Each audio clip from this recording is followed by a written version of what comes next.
యొక్క లక్ష్యాలు ఏంటి అంటే జ్ఞాన జగత్, సాకార జగత్, ఇంకా పిరమిడ్ జగత్ అని అన్న లక్ష్యాలు ఏవైతే ఉన్నాయో సో అవి మనందరి లక్ష్యాలు కూడా.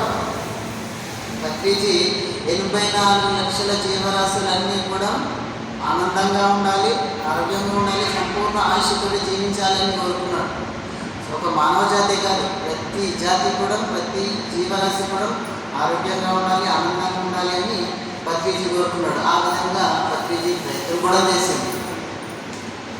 సో ఆ విధంగా ఆది శంకరాచార్యులు కేరళ అనేటువంటి రాష్ట్రంలో కావడి అనేటటువంటి గ్రామంలో 788 అనేటువంటి సంవత్సరంలో జన్మించడం జరిగింది. సో తల్లిదండ్రులకు తండ్రి పేరు శివగురు, ఆర్యామ్మ తల్లి. సో తల్లిదండ్రులకు చాలా రోజుల తర్వాత వీళ్ళకు ఈ ఆది శంకరాచార్యుడు జన్మించడం జరిగింది. అయితే పిల్లలు లేనందున వీళ్ళందరూ తల్లిదండ్రులు ఏం చేస్తారంటే అన్ని శైవ క్షేత్రాల్లో తిరుగుతూ ఉన్నారు. శైవ క్షేత్రాలు తిరుగుతూ ఉండగా త్రిచూర్లో కొద్ది రోజుల పాటు అదేవిధంగా అక్కడ ఉన్నప్పుడు ఆ శివగురుకు అంటే ఆది శంకరాచార్యుని యొక్క తండ్రికి శివుడు కలలో కనిపించి నీకు సాధారణంగా ఉండే 4 కుమారుడు కావాలా, అసాధారణంగా ఉండేటటువంటి ఒక కుమారుడు కావాలా, అసాధారణంగా మరి అల్పాయుషు కలిగినటువంటి ఒక కుమారుడు కావాలా అని ఆ కళలో అడిగినప్పుడు శివుడు అడిగినప్పుడు ఆ శివగురుడు ఏమంటాడంటే సో అల్పాయుషు కలిగినటువంటి అసాధారణమైనటువంటి ఒకే ఒక పుత్రుడు కావాలని ఆ విధంగా కోరుకోవడం జరిగింది. సో ఆ విధంగా కోరుకున్నప్పుడు శివుడు ఏమన్నాడు, సరే నేనే నీకు జన్మాన్ని వస్తా అని ఆ విధంగా శివుడు చెప్పి మాయమైపోయాడు.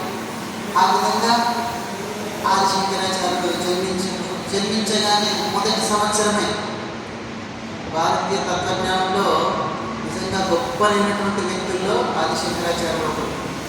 సో జన్మించగానే ఒక సంవత్సరం కాగానే లిపిని నేర్చుకున్నాడు. లిపి ఎట్లా ఉంటుందో లిపిని గుర్తుపట్టుకున్నాడు, లిపిని నేర్చుకున్నాడు. లిపి అంటే అక్షరాలు. సో మాతృభాషలో ఉండేటటువంటి అక్షరాలు నేర్చుకున్నాడు. సో 2వ సంవత్సరం కాగానే ఏం చేసిందంటే రాసింది ఏదైతే ఉందో దాన్ని చదవడం నేర్చుకున్నాడు. 3వ సంవత్సరం కాగానే కావ్యాలు, పద్యాలు, సో పురాణాలు చదవడం నేర్చుకున్నాడు. అతను ఆ విధంగా అద్భుతమైనటువంటి జ్ఞానంతో జన్మించింది కాబట్టి, కారణజన్ముడు కాబట్టి ఆ విధంగా నేర్చుకుంటూ ఉన్నాడు.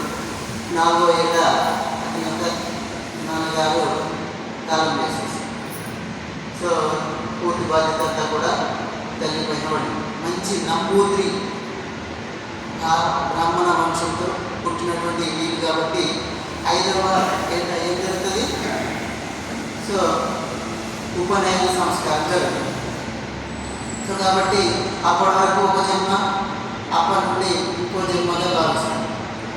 సో ఆ విధంగా ఉపనయన సంస్కారం బ్రాహ్మణులు కాబట్టి ఉపనయన సంస్కారం జరిగేటప్పుడు కూడా మనకు ఈ పుణ్యభూమి, ధన్యభూమి, వేదభూమి, మోక్షభూమి భగవంతుడు 10 అవతారాలు ఈ దేశంపైనే తీసుకున్నాడు. రష్యాలో చాలా జాగుంది, అమెరికాలో జాగుంది, కానీ దేవుడికి అక్కడెక్కడ ఇష్టం లేదు.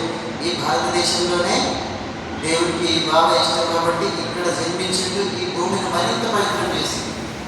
అదే విధంగా ఇక్కడ ఈ దేశంలోనే 12 జ్యోతిర్లింగాలు, 18 శక్తిపీఠాలు ఉన్నాయి. ఇవన్నీ కూడా చాలా శక్తివంతమైనటువంటి ప్రదేశాలు. సో ఆ ప్రదేశాల్లో ఉన్నాయి కాబట్టి ఎందరో ఋషులు, మునులు ఈ దేశంలో జన్మించి ఈ మట్టిని మరింత పవిత్రం చేసింది. సో కాబట్టి ఇలా ఆది శంకరాచార్యుడు ఏం జరిగింది, ఉపనయనం సంస్కారం చేసినప్పుడు ఇప్పటికైనా సరే బ్రాహ్మణులు ఏం చేస్తారంటే బుద్ధికే హంపి పాపం, ఓ మట్టి నాయకు పాపాన్ని తొలగించు అని ఆ మట్టిని బుద్ధిగా తెలిసింది.